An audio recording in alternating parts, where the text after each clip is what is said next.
धर्म का अर्थ है धारणात धर्मिति आहु धर्मो धारयति प्रजा। वो जो ब्रह्मांड को, जीवन को, प्रजा को, समाज को धारण किए हुए है और जिसको धारण करने से समाज व्यवस्था विश्व बना रहे। 2014-15 का ही समय था और कुछ तो महाभारत पे डिस्कशन हो रहा था मेरे सीनियर के साथ और वो साउथ से है। उन्होंने कहा कि हाँ, Mahabharata is a great story.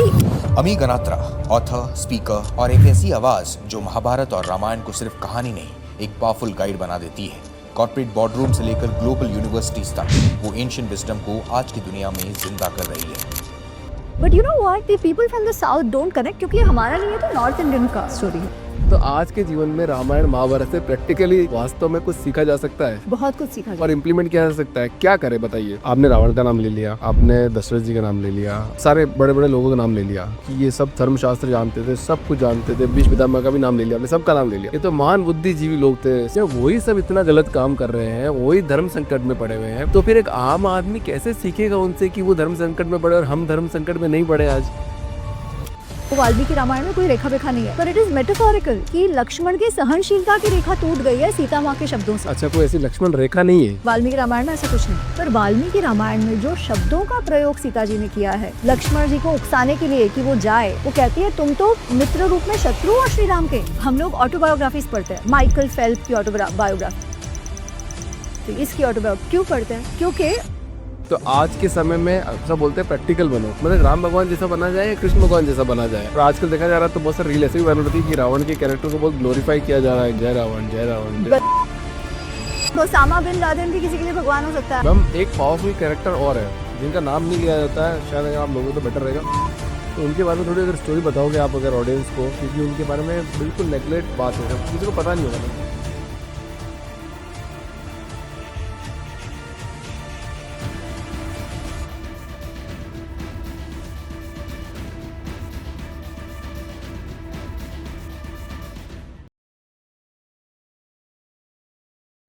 आमी जी, बहुत बहुत स्वागत है आपका द पावरफुल ह्यूमन शो में। बहुत बहुत धन्यवाद अभिषेक जी, बहुत अच्छा लग रहा है आपके इतने बड़े ऑफिस और पॉडकास्ट स्टूडियो में आकर। Thank you so much ma'am. कैसे हैं आप?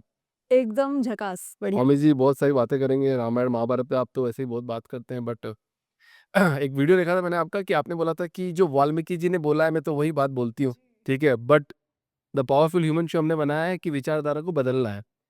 वाल्मीकि जी ने जो लिखा वो जो अब तो सब बच्चे पढ़ रहे हैं, मैं भी पढ़ रहा हूँ, पूरा पूरा समाज पढ़ रहा है, देख रहा है उनके हिसाब से, अपने अपने पर्सपेक्टिव के हिसाब से। बट आपको लोग सुनते हैं, समझते हैं, आपका पर्सपेक्टिव जानने की कोशिश करते हैं, आपकी विचारधारा समझने की कोशिश करते हैं। तो इस पॉडकास्ट के माध्यम से हमें आमी जी चाहिए, उनकी क्या विचारधारा है। जो रामायण में लिखा था वो लिखा है, वो लिखा रहेगा, सदियों तक चला। जो महाभारत में लिखा है सदियों तक चलता रहेगा। थोड़ा सा मैं बोलूँगा, फिर बाकी पूरा स्टेज आपका है। वैसे ही है, सवालों पे बात करेंगे अपन, स्टोरीज पे भी बात करेंगे, बट आपका पर्सपेक्टिव बहुत ज़्यादा इंपॉर्टेंट है, क्योंकि ये पॉडकास्ट है मैं विचारधारा बदलने के लिए बना रहा हूँ। मेरा भी मकसद है कि ये जो चला आ रहा है, जैसे श्री कृष्ण जी ने बोला है कि परंपरा ही धर्म है, बट सिर्फ परंपरा ही धर्म में ये मानना भी सत्य नहीं है। तो विचारधारा बदलेगी तो चीज़ें बदलती रहती है। तो आपका पर्सपेक्टिव जानेंगे। जैसे ग्रंथों में सारे पुरुषों को भगवान बनाया, उनको पूजा है हमने, पर स्त्री को हमने कभी ढंग से पूजा नहीं, ठीक है। जब सही गलत की बात थी तब सही गलत का निर्णय करने वाले ही वहाँ पे अत्याचार कर रहे थे, और उनकी परीक्षा आज भी ली जा रही है। तो ये सदियों से बात वहीं चली आ रही है। आज भी हम स्त्रियों को ऐसे ही देखते हैं कि ठीक है तुम साइड में, और पुरुष प्रधानता की ओर ऊपर देखा जाता है। तो ये मैडम ये विचारधारा जो आई है, तो आप क्या इस बात से सहमत है कि स्त्रियों को ऐसे ही देखना चाहिए कि ठीक है आप ऐसे ही काम करें? आज आप विश्व भर में जितने भी मुख्य रिलीजन्स देखेंगे, उसमें केवल हमारी ऐसी परंपरा रही है, केवल हमारा ट्रेडिशन है, जहाँ पर देवी की पूजा की जाती है। भगवान को देवी रूप में भी देखा जाता है और कुछ-कुछ संप्रदाय ऐसे हैं जिसमें देवी को ही सर्वश्रेष्ठ माना जाता है, जो शाक्त हम कहते हैं। पर उसके अलावा भी हम सब, अभी तो हम शूट कर रहे हैं, वो नवरात्रि का समय है। हाँ, है मेरे तो व्रत भी चल रहे हैं, पहले पहला लास्ट। तो देखो, तो हम तो करते ही हैं देवी की पूजा। जो कथाएँ, जो अगर हम महाभारत, रामायण की बात करें, तो वो युद्ध की कथाएँ हैं। धर्म संस्थापन की कथा है पर युद्ध द्वारा है। इसीलिए उसमें जो योद्धा हैं, उनके रोल्स ज़्यादा महत्वपूर्ण हो जाते हैं और हम उनकी बात करते हैं। परंतु ऐसा नहीं है कि वहाँ उसमें जो स्त्रियाँ हैं उनका कोई रोल नहीं है। उनकी स्त्रियाँ उसमें जो स्त्रियाँ हैं उनका भी बहुत ही स्ट्रॉन्ग रोल रहा है। इनफैक्ट आप रामायण की बात करो, तो श्री राम जो हैं वो रावण को मारने जाते हैं, पर जिस प्रकार उनकी पूरी जीवन का आप पूरा उनके जीवन का पाथ देखो, तो हर समय स्त्रियों ने ही उसे उनको पाथ दिखाया है। मंथरा से लेकर शूर्पणखा तक, है ना? सबने अपना-अपना रोल प्ले किया है और उसके बाद श्री राम जाके रावण को मार के आए हैं। तो स्त्रियों का तो रोल रहा ही है उनका जीवन शेप करने में भी। पर उसके अलावा अगर आप देवी भागवत हम जो दुर्गा सप्तशती की आप जो हम कथा सुनते हैं, भाई साहब क्या कथा है वो! मुझे मुझे नवरात्रि में तो हर बार मैं दुर्गा सुना सुनाओ। हाँ, तो दुर्गा सप्तशती में बहुत सारी छोटी कथाएँ आती हैं, पर एक कथा ये है कि एक देवासुर संग्राम चल रहा है और जो तब के महिषासुर करके एक बहुत ही बड़ा असुर है, बहुत ही खतरनाक असुर है, उसको इंद्र की जगह चाहिए। वो इंद्र बन जाना चाहता है। अब वो इंद्र बन जाना चाहता है, इंद्र बन जाने का अर्थ क्या कि वो सारे जो देवता है उनकी पोजीशन ले लेना चाहता है। अब हम जिस प्रकार देवासुर संग्राम देखते हैं ना उसमें ये समझना है कि देवताओं का काम क्या था? देवताओं का काम था जो भी ब्रह्मांड है उसको चलाते रहना, क्योंकि कौन से देवता हैं, इंद्र है, सूर्य है, वायु है, ये क्या है? ये नेचर फोर्सेस, नेचुरल फोर्सेस है ना? अब वो अपना अपना काम ना करे तो ब्रह्मांड चलेगा नहीं, विश्व पे जो जीवन है वो चलेगा नहीं। तो जब असुर है वो देवताओं का रोल ले लेना चाहते हैं तो क्या होगा? ब्रह्मांड में अस्थिरता आ जाएगी, जो कार्य होना चाहिए वो बंद हो जाएगा। क्यों? क्योंकि असुरों को आता नहीं है। असुर की वृत्ति कैसी है कि केवल मैं और मेरा। तो महिषासुर चाहता है कि स्वर्ग से देवताओं को हटा दे और वही उसको एक्वायर कर ले। अब उस समय कोई भी देवता में इतनी शक्ति अकेले नहीं है कि वो महिषासुर को कुछ कर पाए। इसीलिए सारे देवता एकत्रित आते हैं और प्रत्येक देवता की शक्ति से माता का प्रादुर्भाव होता है। और फिर ये जो माता जिसको हम दुर्गा कहे, अम्बे माँ कहे, जो भी कहो, वो फिर जाकर महिषासुर को मारती है। और केवल महिषासुर को नहीं, उसके साथ तो उसके कितने सारे अलग-अलग और भी राक्षस हैं, उनको समाप्त करने का काम माता ने किया है ना? तो उसी प्रकार बहुत सारे ऐसे जो असुर हैं, उनका वध माता ने किया है। क्यों? क्योंकि ब्रह्मांड पर धर्म स्थापित होता रहे। अब हम जब धर्म की बात करते हैं, तो धर्म क्या है? आपने कहा परंपरा ही धर्म है। कृष्ण ने ऐसा नहीं कहा। परंपरा भी धर्म का भाग है, परंतु परंपरा जब धर्म के विपरीत हो जाए, तो वो भी धर्म नहीं हो सकता। क्योंकि धर्म क्या है? धर्म का अर्थ है धारणात धर्मिति आहो धर्मो धारयति प्रजा। वो जो ब्रह्मांड को, जीवन को, प्रजा को, समाज को धारण किए हुए है और जिसको धारण करने से समाज व्यवस्था, विश्व बना रहे। उसका अर्थ क्या? कि अगर हम चाहते हैं कि ये समाज चलता रहे, तो हमें किसी प्रकार व्यवहार करना पड़ेगा। अगर हम ऐसे व्यवहार करें जिससे समाज में विनाश हो जाए, तो वो धर्म नहीं है। उसी प्रकार हम ऐसा व्यवहार करें, एक दूसरे की मदद करें, प्रेम से रहे, अहिंसा से रहे, सत्य बोल के रहे, तो समाज आगे तरक्की करेगा, प्रगति करेगा। वही धर्म है। परंतु कई बार ऐसा हो जाता है कि हाँ, सत्य बोलना तो आवश्यक है, पर अगर ऐसा हो कि सत्य बोलने से जो समाज है उसमें जैसे कोई एक कथा आती है महाभारत की, मैं आपको सुनाती हूँ। ये हमारी बात चल रही है, उसको याद आया तो मैं सुनाती हूँ। तो एक प्रसंग है जब कृष्ण अर्जुन को एक कथा बताते हैं कि एक पंडित है, उनका नाम है कौशिक। उन्होंने व्रत लिया हुआ है कि जो भी कहेंगे, सच के सिवाय कुछ नहीं। ठीक है? तो ये उन्होंने व्रत लिया हुआ है। अब एक दिन ऐसा होता है कि अम, वो अपने आश्रम के बाहर बैठे हैं और देखते हैं कि कुछ गाँव वाले एकदम डरे हुए हैं, भागकर झाड़ियों के बीच जंगल में अंदर जाके छुप रहे। तो वो देखते हैं कि हाँ, ये कुछ डरे हुए हैं और वहाँ जाके छुप रहे। फिर देखते हैं कि कुछ लुटेरे आते हैं। उनको समझ आ जाता है ये लुटेरे जो है वो उन गाँव वालों के पीछे जा रहे हैं, उनको मार देंगे, उनको लूट देंगे। अब वो लुटेरे आते हैं इन पंडित जी के पास और पूछते हैं कि आपने देखा गाँव वालों को? अब क्या बोले? सत्य की प्रतिज्ञा ली थी, जो कहूंगा, सच के सिवाय कुछ नहीं। क्या करें अब? सच कह देंगे तो गांव वाले मर जाएंगे। क्या वो सही है? क्या वो धर्म के संगत होगा कि जो इनोसेंट है, जो पूर्णतः निर्दोष है, और ये कैसे, ये तो क्रिमिनल्स है ना, ये तो तामसिक है जो उनका सब छीन लेना चाहता है। तो क्या करना चाहिए? तो उनको लगता है अरे मैंने तो इतने वर्ष सत्य ही बोला है, तो अब मैं कैसे झूठ बोलूं? प्रतिज्ञा तो प्रतिज्ञा है, प्राण जाए पर वचन न जाए, हम तो ये बोलते हैं।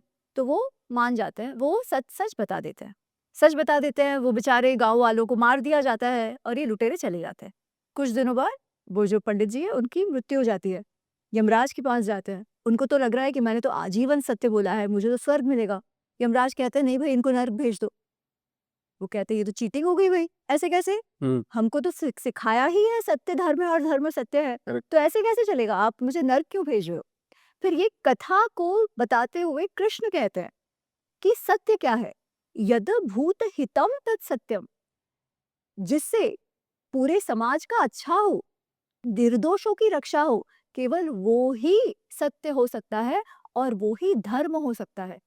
इसीलिए कब परंपरा अनुसार चलना है और कब परंपरा को नया भी बनाना है, क्योंकि हम सनातन जो कहते हैं, सनातन मतलब क्या? नित्य नूतन।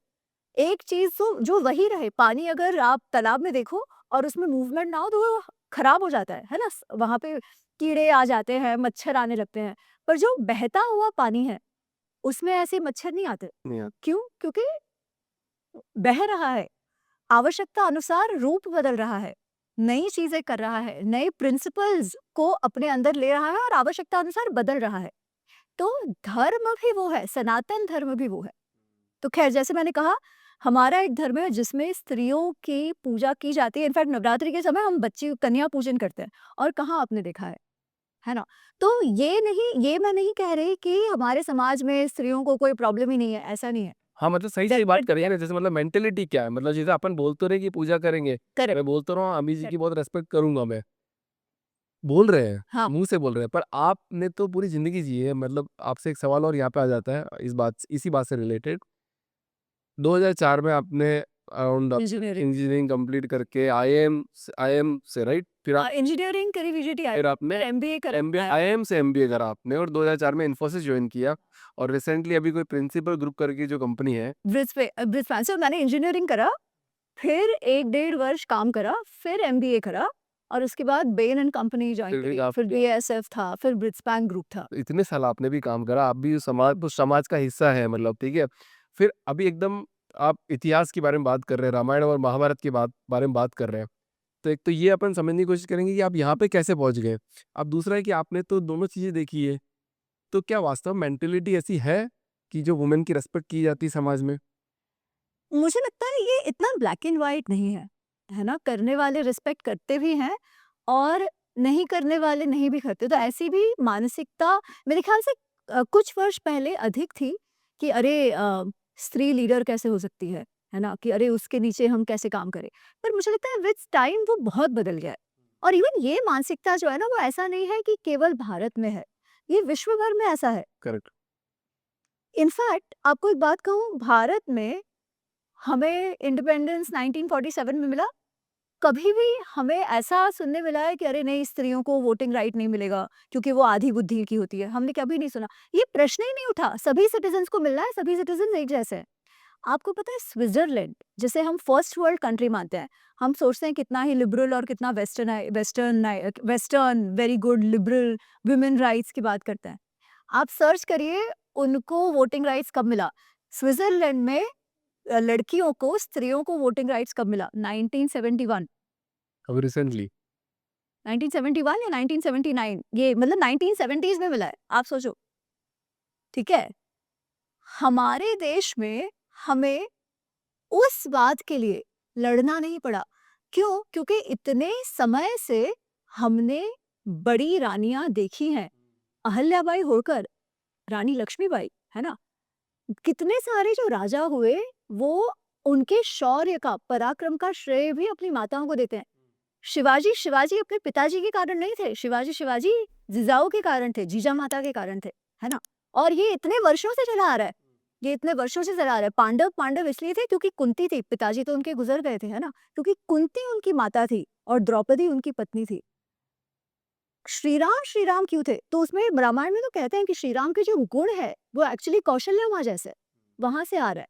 तो भले ही आप हमेशा सिंहासन पे मत बैठो, जो भी बैठी है हमारी स्त्रियां, पर सिंहासन के लिए जो मनुष्य को बनाना है, जो गुण उसमें डालने हैं, वो काम तो माताएं इतनी वर्षों से करती आ रही है। तो आपका क्यों रुझान बना इसके अंदर? मतलब सवाल अब यहाँ पे ही आ जाता है, ये इतना पढ़ाई करा है, कॉर्पोरेट में काम किया, सब जगह काम किया, माइथोलॉजी बोलते पर है नहीं, पर इतिहास है मैं तो ये। तो इतिहास में आपकी इतनी एकदम से रुचि कैसे आई?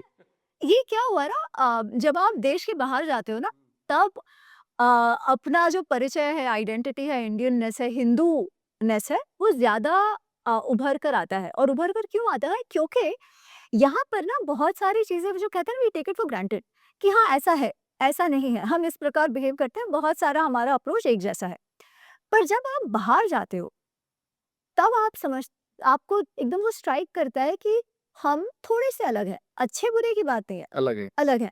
और यही बात जो अलग-अलग राष्ट्र के लोग हैं, अलग-अलग धर्मों के लोग हैं, वो सभी थोड़े-थोड़े अलग हैं, भले स्टीरियोटाइप्स आप कहो।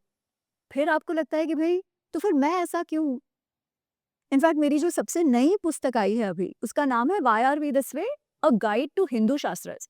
क्योंकि बहुत सारी चीज़ें जो हम आज करते हैं, जो हमारी मानसिकता है, वो कहीं न कहीं इतने वर्षों के संस्कारों से है। करेक्ट। आप वेद टाइम पे जाओ और वेदों में जो कुछ-कुछ सूक्त आते हैं, प्रिंसिपल सिद्धांत आते हैं, वो हमें आज भी हमारी मानसिकता को शेप कर रहे हैं। खैर उसमें नहीं जा रही मैं, पर बेसिकली तो तब जाके लगा कि अच्छा ये क्या है?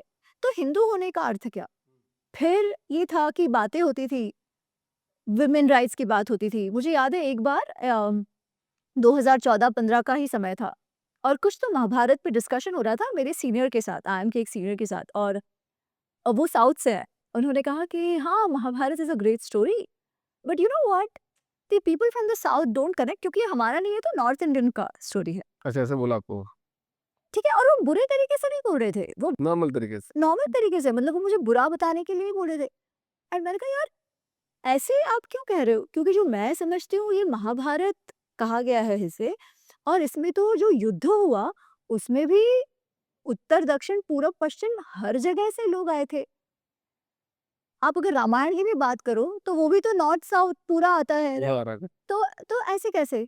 फिर कभी कोई बात चली और वो बोले अरे ये रामायण जो है ये तो कोई धर्म की तो बात ही नहीं है, क्योंकि देखो कितनी सारी चीजें श्री राम की है, वो तो आज वैलिड नहीं है, वैसा तो कोई रह नहीं सकता। तो वो तो आर्यन द्रविडियन युद्ध था, क्योंकि रावण द्रविडियन था और ये आर्यन थे, तो ये रेशियल था। मैंने कहा यार भाई हमने जो सुना था उसमें तो ये बात ही नहीं आती है, जो जहां तक हम जानते थे रावण तो ब्राह्मण का बेटा है, विश्रवा ऋषि का बेटा है, तो ये कहाँ से आ रहा है? फिर वही कि भई फिर उस समय पता है वो निर्भया कांड भी उसके आसपास हुआ था, और फिर सब यही चर्चा होती थी कि अरे आपका तो कल्चर ही ऐसा है, आपका तो कल्चर ही ऐसा है। और मुझे लगता था ऐसे कैसे हो सकता है यार? जो अ, जो सिविलाइजेशन, जो संस्कृति इतने वर्षों तक टिकी रही, उसमें कुछ तो अच्छा होगा ना? ऐसा तो नहीं हो सकता कि जो एकदम कुछ है ही नहीं फिर भी टिकी रही, लोग वैसे ही छोड़ देते अगर कुछ नहीं होता तो। तो ये सब है क्या? क्या सच्ची हमारे संस्कार ऐसे हैं कि स्त्रियों के साथ अत्याचार करो? क्योंकि हमारे घर पे तो हमने ऐसे नहीं देखा, भले ही हमारे फैमिली में शुरुआत में दादियाँ ने वैसे काम नहीं किया, परंतु घर के बहुत सारे निर्णय तो वो लेती थी। स्पेशली कितने सारे जो जैसे मेरी दादी जो है वो तो बहुत जल्दी दादाजी गुजर गए थे। वैसे ही और एक्सटेंडेड परिवार में देखा था कि जो the head of the man of the family वो तो गुजर गए थे, पर 8-8 9-9 बच्चे, उन सबको पकड़ के रखने का काम जो दादियाँ आज ये होती थी वो करती थी। और मैं गुजरात से आती हूँ, गुजरात में तो महिलाएं वो कितने सारे गांव में घूंघटा पहने हुए होंगी, पर डिसीजंस खर्चे की भी वो लेती है। हाँ। तो ये था कि भाई ऐसे कैसे हो सकता है, हमारे संस्कार ऐसे हो, मतलब प्रॉब्लम नहीं है, ऐसा नहीं है। तो ये सारे प्रश्न थे। फिर लगा इसका उत्तर कहाँ से मिलेगा? तो लगा यार ये तो, और उदाहरण भी इसी से दिए जाते थे। देखो तुम्हारा ये रेप वाला कल्चर क्यों है? क्योंकि देखो द्रौपदी के साथ क्या हुआ? हाँ। फिर मैं सोचती हूँ यार द्रौपदी के साथ जो हुआ, फिर उसके बाद तो युद्ध हुआ ना। ऐसे थोड़ी ना सिखा रहे हैं कि डरो, या राइट? पर अब इतना कॉन्फिडेंस नहीं था इन चीज़ों का उत्तर देने के लिए, और कहीं-कहीं जब लोग ये प्रश्न उठाते हैं तो आपको भी लगता है यार कि इसमें कितनी सच्चाई है? क्या सच्ची में ऐसा है? तो फिर और फ्रैंकली समाज में हर प्रकार के लोग भी होते हैं, है ना? ऐसी मानसिकता वाले भी लोग होते हैं, तो आप वो भी देखते हो। तो इन प्रश्नों से मेरा पढ़ने का शुरुआत हुआ और तभी फिर लगा कि यार बिना संस्कृत में मैं अगर केवल ट्रांसलेशन पढ़ती हूँ तो शायद बायस आ जाएगा। तो साथ-साथ संस्कृत पढ़ना भी शुरू किया और फिर महाभारत वेद व्यास जी के महाभारत से शुरू किया और फिर रामायण पढ़ा और बहुत सारे जो प्रश्न थे उसके उत्तर जस्ट मिल गए। मतलब आप जो कह रहे हो ना कि वो तो वाल्मीकि जी ने कहा, पर आज की क्या हमारी विचारधारा होनी चाहिए। आपको ये जानकर आश्चर्य होगा कि उन्होंने उस समय जो कहा ना, अगर आप उसे पढ़ो तो वो आज के लिए उतना ही प्रासंगिक है, उतना ही रेलेवेंट है जो शायद उस समय था। इसीलिए ये कथाएं अब तक चली आ रही है। फिर लोगों ने अपने अपने तरीके से उसे बताया, वो अलग बात है। उसके कारण थोड़ा सा जो बहुत सारी भ्रांतियां भी उसके कारण फैल गई है, वो क्रिएटिव लिबर्टी के कारण। पर ठीक है, तो बस उससे तो मैंने अपने प्रश्नों के उत्तर पाने के लिए ये पढ़ना शुरू किया। लिखने का ऐसा कोई मेरा प्लान नहीं था कि मुझे लिखना है। मैं ब्लॉगिंग करती थी। इनफैक्ट जब मैंने ब्लॉगिंग 2013 में शुरू करा, तभी ये था कि भई ये लोग कहते हैं आपके वेद है, आपके उपनिषद है, दर्शन शास्त्र है, योग है, सांख्य है, फिर मनुस्मृति है, फिर अलग कोई स्मृति है, फिर इतिहास है, फिर पुराण है, फिर ये है ग्रंथ है, वो ग्रंथ है। तो मुझे लगता था है क्या? आप अगर क्रिश्चियंस मुसलमानों को पूछो तो क्लियर है कि भई ये बाइबल है या केवल ये और हदीस है। हमारा तो इतना सारा है और ऐसा कोई हमें स्कूल में पढ़ाया जाता है या हमारे संडे स्कूल्स होते हैं, ऐसा भी कुछ नहीं है। जो थोड़ा बहुत कहानियाँ दादियों से, माँओं से सुनते हैं उतना ही था या टेलीविज़न में जो देखा था। तो ये था शुरू कहाँ से करो? हिंदू धर्म को समझना है। तो मेरा तो फर्स्ट ब्लॉग मैंने लिखा था 101 ऑन हिंदू शास्त्रस, जो फाइनली जाके जो मेरी लेटेस्ट बुक आई है उसमें अभी वो बन भी गया है। बट खैर, तो फिर वहाँ से शुरू हुआ और लिखने का अवसर सामने से आया, इसलिए फिर लिखने का हो गया। तो ऐसे सोच कर नहीं हुआ है, वो कृष्ण अपने ने आप निमित्त बना दिया। हाँ। चलो फिर आपने जब ग्रंथों की बात करी थी कि ग्रंथों से हम बहुत कुछ सीखते हैं और जब ग्रंथों की बात करते हैं तो इनका रोल बहुत बड़ा है मतलब सबकी ज़िंदगी में, ठीक है? तो सब बोलते हैं कि मेरा राम जैसा बेटा हो, सीता जैसी बेटी हो, भाई मेरा लक्ष्मण जैसा हो। तो आज की तारीख में एक रील देख रहा था मैं, इस पे सवाल आएगा कि रील में बोला कि खून के रिश्ते वास्तव में खून के रिश्ते होते हैं, क्योंकि वही सबसे ज़्यादा खून चूसते हैं। तो मेरे को बड़ी हँसी आई। मैं कहा इस सवाल बड़ा में पूछा जाएगा कि तो आज के जीवन में रामायण, महाभारत से प्रैक्टिकली वास्तव में कुछ सीखा जा सकता है बहुत कुछ सीखा और जाए। इम्प्लीमेंट किया जा सकता है? क्या करें बताइए? देखिए, सबसे पहले तो ना ये जो दोनों ग्रंथ हैं, उनको कहा गया है धर्मशास्त्र। इतिहास कहते हैं, इतिहास मतलब क्या? पूर्ववृत्तम कथायुक्तम, जो पहले हो चुका है और कथा रूप में हमें बताया गया है। तो इसमें कोई शक की गुंजाइश, कोई डाउट की गुंजाइश ही नहीं है कि ये हुआ है कि नहीं हुआ है। डेफ़िनिटली हुआ है, इसलिए इन दोनों ही को ही इतिहास कहा जाता है। अब इतिहास जिस प्रकार हमें कहा गया है, उसका एक उद्देश्य है। उद्देश्य क्या है कि धर्म, अर्थ, काम, मोक्ष, इसकी सीख हमें मिले। धर्म, अर्थ, काम, मोक्ष बहुत सिंपली समझे, जो हमारा जीवन कैसे जिए, जिसके कारण हम सुखी रह सके, आनंद में रह सके, सच्चिदानंद। करेक्ट। अब उस लेवल पे पहुंचना तो कठिन है, पर एटलीस्ट उतना तो कर सके कि हमें पश्चाताप ना हो जीवन में, है ना? उसका अर्थ क्या कि हम जीवन में हमारे निर्णय कैसे लेते हैं, उस पर सब कुछ निर्भर करता करेक्ट। है, राइट? तो निर्णय कैसे लेना जीवन में, इसका गाइडेंस ये दोनों ग्रंथ देते हैं। अब स्मृति से और इतिहास में क्या फ़र्क है? स्मृति कहती है ये करो, ये करो, ये करो, ये करो, है ना? पर जब आपको सच्ची में जीवन जीना है, तो इतना आसान नहीं है। जैसे अभी हमने वो कौशिक ऋषि की बात कही, कोई स्मृति ये नहीं कहेगा तुम झूठ बोलो, राइट? स्मृति तो बोलेगी सच बोलो। पर जब ऐसा प्रसंग आता है, तो आप वो धर्म को कैसे समझो? वो रियल लाइफ इम्प्लीमेंटेशन कैसा होता है? क्या करो? आपके कौन से एक्शन से उसका परिणाम क्या हो सकता है? कई बार जीवन में धर्म संकट आते हैं कि आप स्पेशली अगर आप एक राजा हो, एक लीडर हो, है ना? और आपको कोई निर्णय लेना है जिसका असर केवल आप पे नहीं होगा, पर आपके परिवार पे होगा, समाज पे होगा। वो निर्णय आप कैसे लो? हो सकता है कि आपके पास जो विकल्प, जो ऑप्शंस अवेलेबल हो, सारे ऑप्शंस एकदम ऑप्टिमम नहीं है, बेस्ट ऑप्शंस नहीं है, क्योंकि that is real life, right? तो उसमें आप किस प्रकार निर्णय लो कि एटलीस्ट जितना अच्छा हो सके आप वो लो। वो समझने के लिए इतिहास है। करेक्ट। उसका अर्थ क्या? आप सिंपली देखिए, दोनों महाभारत और रामायण में प्रत्येक पात्र को धर्म संकट है दोनों को। है ना? गीता तो वही है ना। अर्जुन को क्या है? अर्जुन जो कह रहा है कि भाई मेरा एक तो क्षत्रिय धर्म है क्योंकि ये अधर्मी है, ये दुर्योधन के पास किस बात की कमी है? फिर भी युद्ध क्यों हो रहा है? क्योंकि वो 5 गाँव देने को भी तैयार नहीं है। वो कह रहा है कि 5 गाँव क्या, मैं सुई की टोक जितनी भी ज़मीन नहीं दूँगा। मैं ये पांडवों के साथ जी नहीं सकता। तो अब तो ये धर्म युद्ध हो गया है इसलिए क्योंकि वो बुली है ना, इन्होंने कुछ नहीं तुमको किया है, फिर भी तुम उनको मारने पे तुले हुए हो। इतने हद तक कि तुम पूरे भारतवर्ष को युद्ध में ढकेलना चाहते हो। तो अब एक राजा क्षत्रिय होने के नाते इनका धर्म है कि जो इस प्रकार का अधर्मी है, उसका खात्मा करना है। पर दूसरी ओर जो अर्जुन कह रहा है कि मेरा कुटुंब है, मेरा परिवार है, तो परिवार के प्रति भी तो धर्म है ना? तो उसका जो संकट उस समय है, वो कोई छोटा संकट नहीं है। दोनों ही उसके कर्तव्य है, पर उस समय वो कौन-सा ये करे। उसी प्रकार धृतराष्ट्र को आप देखो, धृतराष्ट्र को पुत्र प्रेम है, पुत्र जो चाहे वो करो, वो एक चीज़ है, पर एक राजा होने के नाते तो भी तो उसका एक कोई कर्तव्य बनता है। इन कर्तव्यों के बीच से वो क्या चूज़ कर रहा है? भीष्म को देखो, एक है कि वो पूरे परिवार के दादा हैं, तो एक तो वो कुटुंब धर्म है, दूसरा है उनका एम्प्लॉयी धर्म क्योंकि उनको जो पैसा मिल रहा है, जो भी उनको सैलरी मिल रही है, वो कहाँ से आ रही है? हस्तिनापुर से आ रही है। तो क्या करे, क्या ना करे? वही बात रामायण में आती है। दशरथ जी ने क्या करना चाहिए? वचन तो प्रजा को भी दिया था कि तुम्हारा राजा राम को बनाएँगे, राइट? उसमें रामायण में ऐसा नहीं है कि एक दिन उठ के दशरथ जी ने कहा राम को राजा बना दो, ऐसा नहीं है। उन्होंने पूरे सभा को बुलाया, सारे आस-पास के जो उनके सामंत राजा थे, जो सिटीज़न्स थे, उन सबको बुलाया। तो दशरथ जी ने सबको बुलाकर पूछा है कि क्या आपको लगता है आपके राजा राम होने चाहिए? और सब अपने कारण बताकर कहते हैं कि क्यों राम राजा होने चाहिए। तब जाके वो कहते हैं ठीक है, आप सबको प्रजा चाहते हैं कि राम राजा बने, तो राम को हम राजा बनाएंगे। तो वचन तो प्रजा को भी दिया था और कैकेयी माँ को भी दिया था, तो कौन सा वचन निभाए? वही आगे जाके श्री राम का भी धर्म संकट हो जाता है।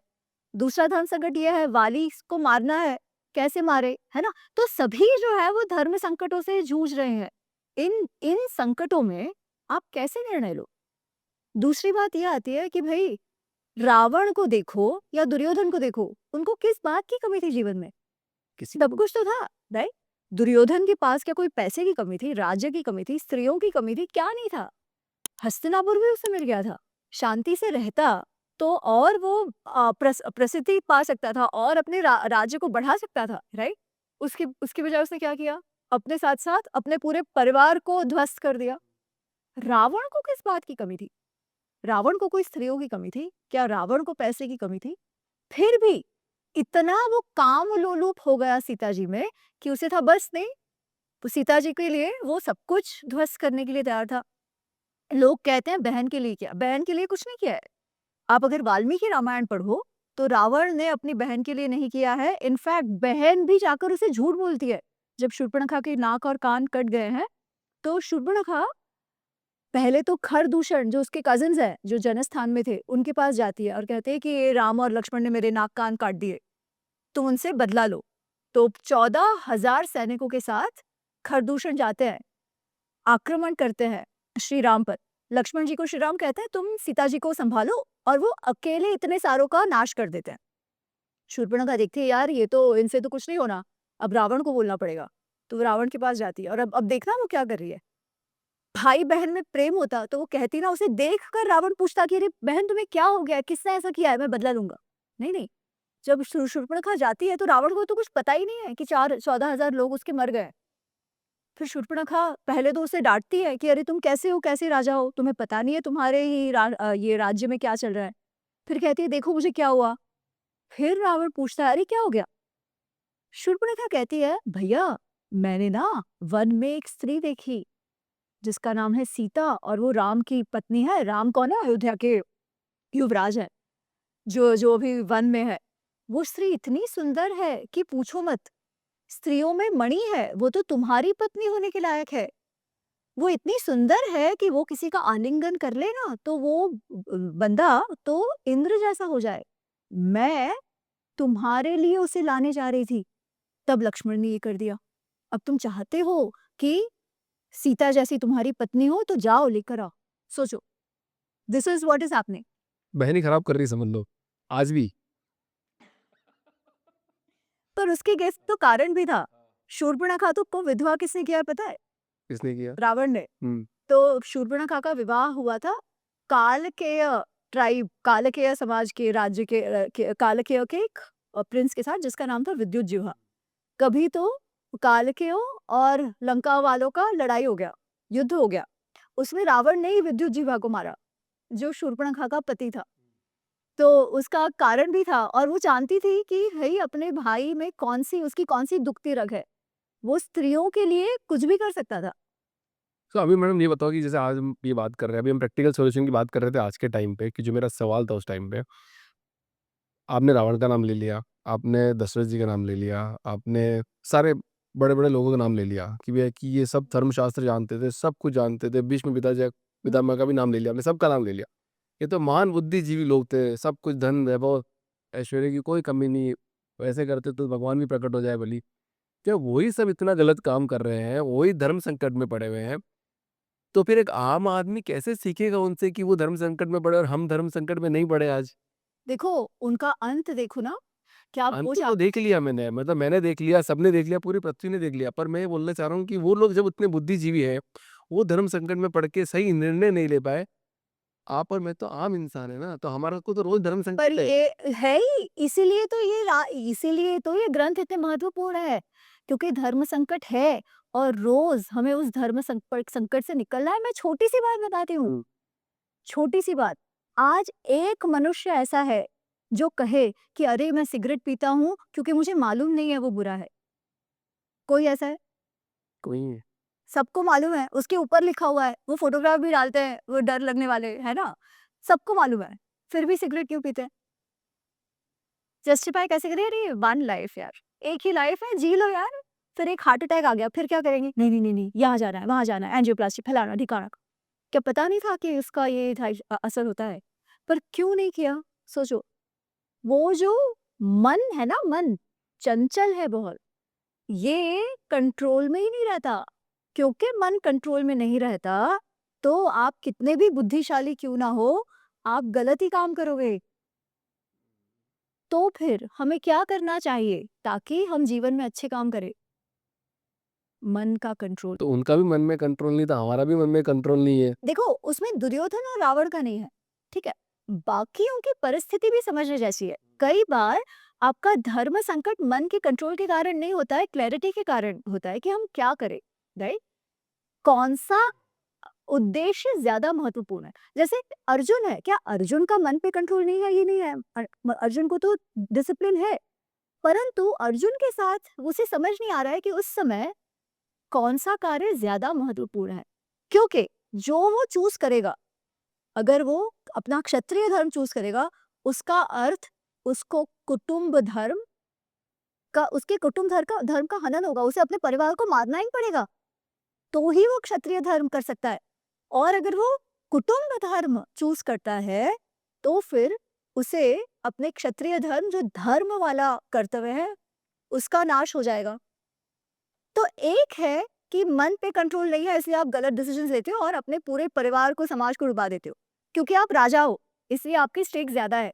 छोटे लेवल पर भी हमारे साथ यही होता है, पर हमें मन पे कंट्रोल करना सीखना है। दूसरा ये है कि ऐसी परिस्थिति में आप क्या करो, जिसे हम एथिकल डायलेमा कहते हैं, राइट? अगेन आप सीधा आज की बात हम करते हैं। कई बार हमारे साथ एज़ प्रोफेशनल्स ऐसे होता है कि अ, प्रोफेशन भी बहुत महत्वपूर्ण है और परिवार भी बहुत महत्वपूर्ण है। कितने सारे लोग हैं जो आज से यूएस में जाके काम कर रहे हैं, है ना? उनका परिवार वहाँ पे है, बेटी या बच्चे वहाँ पे हैं, कमा रहे हैं वहाँ पे। माँ-बाप हैं जो बूढ़े हो रहे हैं, भारत में है ना? बीमार पड़ रहे हैं। अब वो क्या करें? धर्म संकट। अपने जो वहाँ का जो इमीडिएट परिवार है, वाइफ, बच्चे, या वाइफ हो तो पति, बच्चे, उनकी प्रगति के बारे में सोचना है, पैसे बारे में सोचना है, पर माँ-बाप के लिए भी कर्तव्य है। कैसे आप मैनेज करो? ऐसा नहीं है कि वन वर्सेस अदर ही होगा, ठीक है? इसमें ऐसा नहीं है कि युद्ध में एक को आपका विनाश करना पड़ रहा है, ऐसा नहीं है। पर कैन यू फाइंड अ वे? एक तो आपको समझ है कि दोनों महत्वपूर्ण हैं और दोनों को आप किस प्रकार अलाइन कर पाओ, बैलेंस भी नहीं, राइट? ये समझना है। कैसे करना होगा कि आगे जाके आपको पश्चाताप ना हो जीवन में। कितने सारे लोग हैं जो सोचते हैं, शॉर्ट टर्म सोचते हैं कि नहीं नहीं यार ये महत्वपूर्ण है, पैसा आ रहा है और यहाँ पे छोड़ देते हैं। माँ बाप को देख भी नहीं पाते अंत तक, और फिर सारा जीवन वो पश्चाताप रह जाता है कि माँ का नहीं किया, वो गिल्ट जो रह जाता है मन में, राइट? तो उस समय अगर सोचा होता कि यार पैसे तो कमा लेंगे, पर ये भी तो करना है, थोड़ा सा कम भी कमाया तो क्या, या माँ बाप को वहां ले जाओ, बहुत कुछ हो सकता है, पर धर्म संकट तो है। वैसे ही कई बार ये होता है कि बहुत बड़ा प्रोजेक्ट आ रहा है ऑफिस में, घर पे बच्चे की तबीयत खराब हो गई, क्या करो?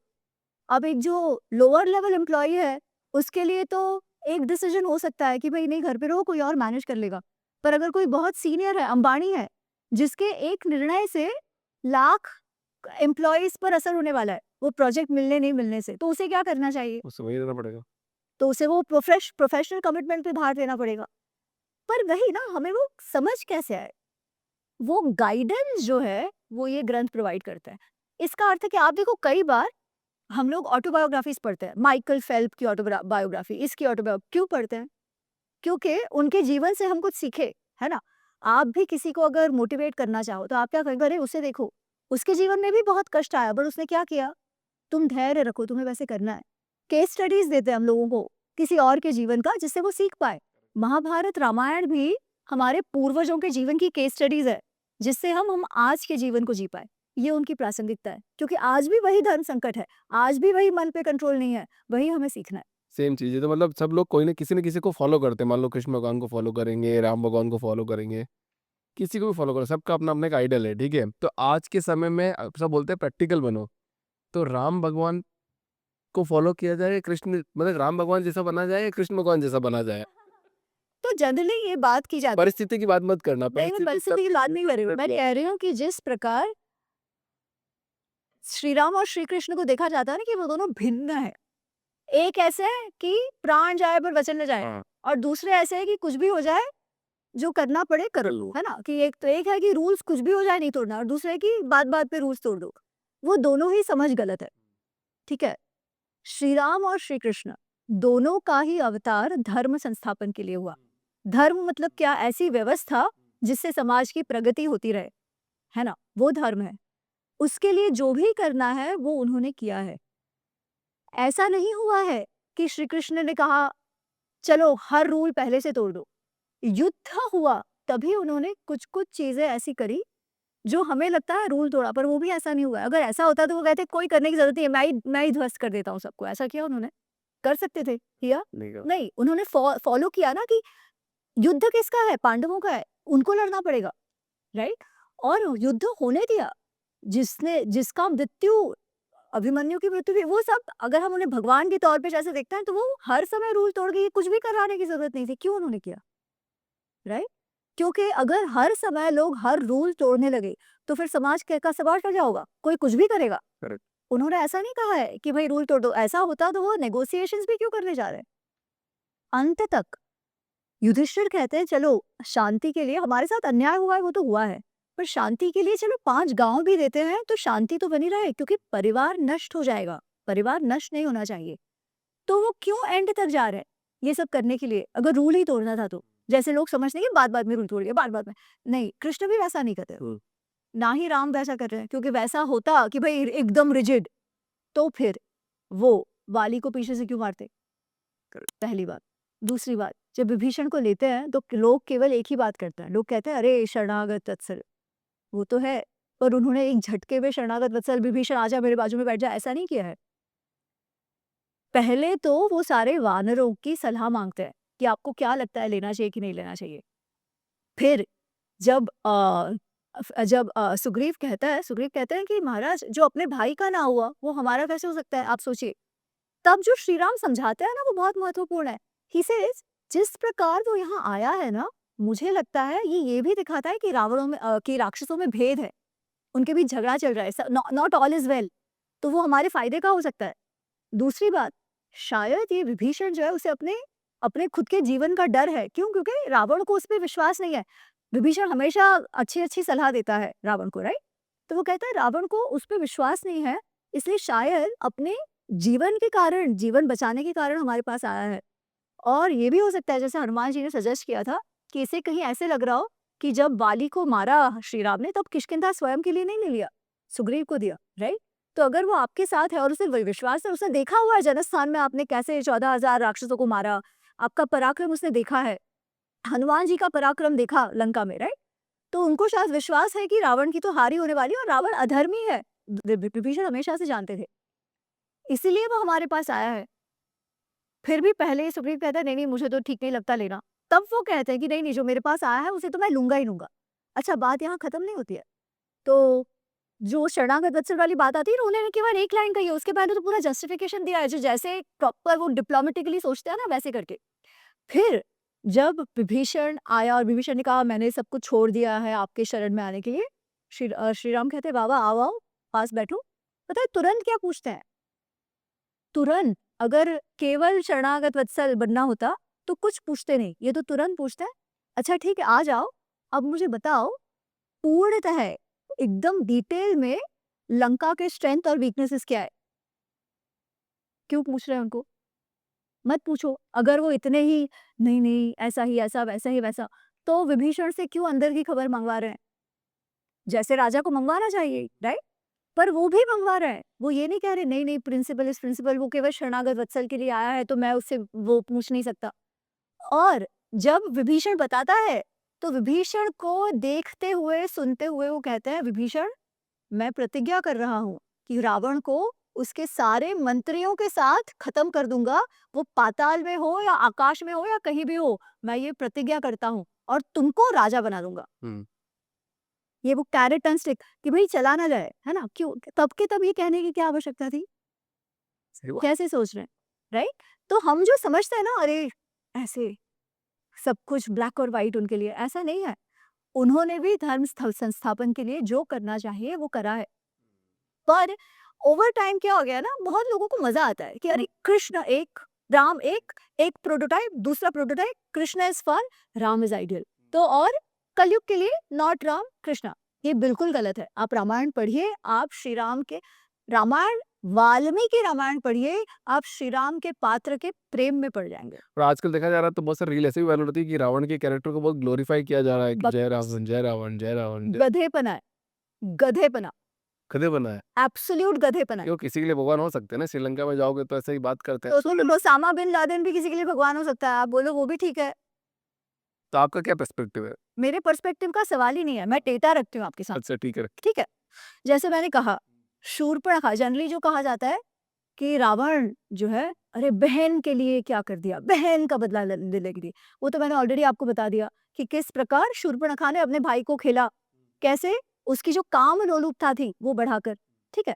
अच्छा, अब वाल्मीकि रामायण में बहुत क्लियरली दिया गया है कि सीता जी कोई पहली स्त्री नहीं है जिसे ये उठा के लाया है। कितनी सारी स्त्रियों को उठा के लाया है वो, कितनी सारी, ठीक है? विभीषण ने तो कई बार समझाया कि भाई ये ठीक नहीं है, किसी और की पत्नियों को ऐसे मत लाओ, बट ही सेड ये तो राक्षस का स्वभाव है, हम तो ऐसे करते हैं। अच्छा, लोग कहते हैं चलो उठा के तो ले आया, पर वो कितना महान था, सीता जी को हाथ भी नहीं लगाया, राइट? सुना है आपने? सीता जी को हाथ भी नहीं लगाया। क्यों नहीं लगाया सीता जी को हाथ? Was it any feminism? लोगों को लगता है अरे first feminist, yes is yes, no is no, बकवास। वो सीता जी को हाथ इसलिए नहीं लगाता क्योंकि उसे उसके जान का डर है। और ये बात स्वयं रावण युद्ध कांड में अपने मंत्री से कहता है, क्योंकि उसका मंत्री पूछ रहा है आप क्यों रुके हो? क्योंकि जब हनुमान जी अपना पराक्रम दिखा के लंका दहन करके चले गए, तो अब उसे मंत्रियों को बताना है कि क्या हुआ। तो वो कहता है कि मैं सीता को ऐसे उठा के लाया हूँ, मैं पूर्णतः उसमें आसक्त हूँ, I am attracted to her, पर वो मेरी बात नहीं मान रही है। मैं कह रहा हूँ मेरी शैया पे चढ़, वो मेरी शैया पे नहीं चढ़ रही। दिस इज लिटरली हाउ वो ऐसे बात कर रहा है, ठीक है? वो मेरी बात नहीं मान रही है। तो उनका मंत्री पूछता है, वो महापार्श्व पूछता है कि अरे आप क्यों रुके हो? हमारा तो स्वभाव है, आप मजे करो, फिर राम आए ना आए क्या फर्क पड़ता है? श्री राम आते भी है तो क्या फर्क पड़ता है, आपने तो मजे कर लिए ना। वो कहता है अरे एक रहस्य है, एक प्रॉब्लम है। प्रॉब्लम ये है कि एक स्त्री थी पुंजिक स्थला, ठीक है? वो पुंजिक स्थला एक बार जा रही थी, तो मैंने जबरदस्ती करी उसके साथ, तो वो बहुत व्यथित हो गई और उसने जाके ब्रह्मा जी को कंप्लेन कर दिया। तो ब्रह्मा जी ने कहा कि ये अगर फिर से किसी स्त्री के साथ जबरदस्ती करेगा, क्योंकि इसने बहुत सारी स्त्रियों के साथ किया है, तो इसके सर के 100 टुकड़े टुकड़े हो जाएंगे। इसीलिए वो हाथ नहीं लगा रहा, not out of any feminism. और पुंजिक स्थला के साथ साथ बहुत सारी स्त्रियां तो हैं, पर और 2 स्त्रियों का तो नाम आता है वाल्मीकि रामायण में। एक है रंभा, जो कुबेर की बहू है, कुबेर उनके सौतेले भाई है, कुबेर का बेटा है नल कुबेर, नल कुबेर की वाइफ है रंभा, रंभा तक को नहीं छोड़ा, उसकी बहू जैसी हो गई ना वो भी, उसको भी नहीं छोड़ा। रंभा कह रही है अरे आप क्या कर रहे हो, आप मेरे ससुर, आप मेरे पिता जैसे हो। तो बोलता है कुछ नहीं फर्क पड़ता। सोचो, फिर वेदवती नामक एक स्त्री है, एक बार वो तपस्या कर रही है, ठीक है, जंगल में है, सन्यासी रूप में है। तब ये भाई साहब जाते हैं और उसे अच्छी लगती है वेदवती, तो उसको वो सेड्यूस करने लगते हैं। वेदवती कहती है मैं आपके बस में नहीं आने वाली, मेरे पास मत आओ। जबरदस्ती उसके बाल खींचता है, ठीक है, जबरदस्ती करने के लिए। पर वो क्योंकि तपस्विनी है उस समय, तो वो आग में अपने आप को डाल देती है और वो बोलती है मैं तो तेरे मृत्यु का कारण बनूंगी। तो जब वो हार जाता है तब उसे याद आता है कि अच्छा ये वेदवती और रंभा का भी तो श्राप कहीं मुझ पे काम नहीं कर रहा। ये वो याद कर रहा है युद्धकांड में। पुंजिक स्थला की बात भी युद्धकांड में आती है। तो ये जो पूरा जो हवा क्रिएट हुआ है, अरे रावण फेमिनिस्ट, हाथ भी नहीं लगाया सीता जी को, शिव भक्त, बकवास। तो फिर लास्ट आप बताइए जो ऐसा मनुष्य है, हाँ। ठीक है, ऐसा मनुष्य है, तो क्या आप उसे महान मानोगे, भगवान मानोगे? कैसी प्रवृत्ति के लोग, ऐसे मनुष्य जो एक रेपिस्ट जैसा है, लोगों को अच्छा नहीं लगता जब मैं ये कहती हूँ। मैं कहती हूँ भाई आप लोग वाल्मीकि रामायण जाके पढ़ो, ठीक है? मुझे और कुछ नहीं कहना। आप वाल्मीकि रामायण पढ़ो, आपको प्रॉब्लम है तो वाल्मीकि जी से जाकर कहो। चलो रामायण पढ़े, अब जब वो बात होते ना वो गाना नहीं है जो लव कुश गाते हैं, हम कथा सुनाते राम सकल गुण गान की, ये रामायण है पुण्य कथा श्री राम की। ठीक है, तो इसका एंड भी कर दो। आवाज़ बहुत अच्छा है। अच्छा ठीक, थोड़ा सी तो इसको एंड भी कर देते हैं। तो सब लोग ये भी बोलते हैं ना, मतलब जैसे आपका पर्सपेक्टिव लेने की कोशिश कर रहे हैं कि अच्छा लास्ट में इतना कुछ कांड कर दिया, रेपिस्ट भी थे, सब कुछ थे, मान लो फिर भी मोक्ष की प्राप्ति हुई ना। किसने बोला ऐसा? रावण राम के हाथों मारे गए, मोक्ष की प्राप्ति तो वाल्मीकि रामायण में ऐसा नहीं लिखा, नहीं लिखा है? ठीक है? ये क्या होता है आगे जाके जो भक्ति ग्रंथ हुए हैं और जहाँ उसे बहुत बड़ा भक्त भी बताया गया है और पौराणिक कथाएँ जो जय विजय की आ गई है ना? तो उसमें इस प्रकार उसे दिया गया है। अब किसी को मानना है तो माने, पर उसका अर्थ ऐसा नहीं होता कि वो अच्छा मनुष्य था। आप अगर वाल्मीकि रामायण पढ़ोगे, है ना?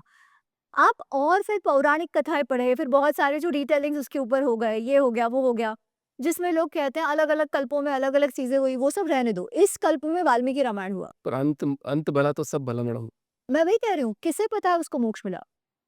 महाभारत में एक कथा आती है कि मनुष्य कब तक स्वर्ग या नर्क में रहता है, ठीक है?